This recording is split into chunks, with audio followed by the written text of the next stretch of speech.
How to fix the COD fail to update playlist Vision Duhok Resort in Warzone 3.0 MW3 or MW2.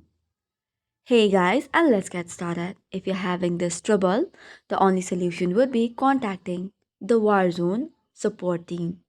For this, you can mail to this account which is featured@warzone.com. You can find the contact mail if updated on the website as well.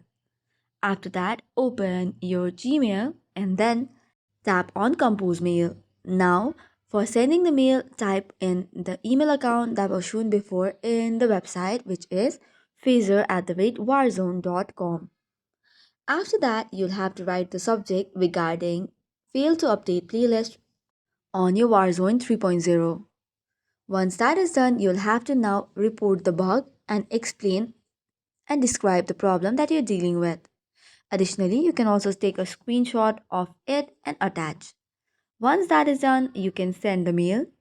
It might take couple of business days or hours that the Warzone team will reach out to you and guide you through your problem and solve the problem. That is all for today's video. For more such contents, do not forget to hit the like and subscribe button. Thank you and keep watching.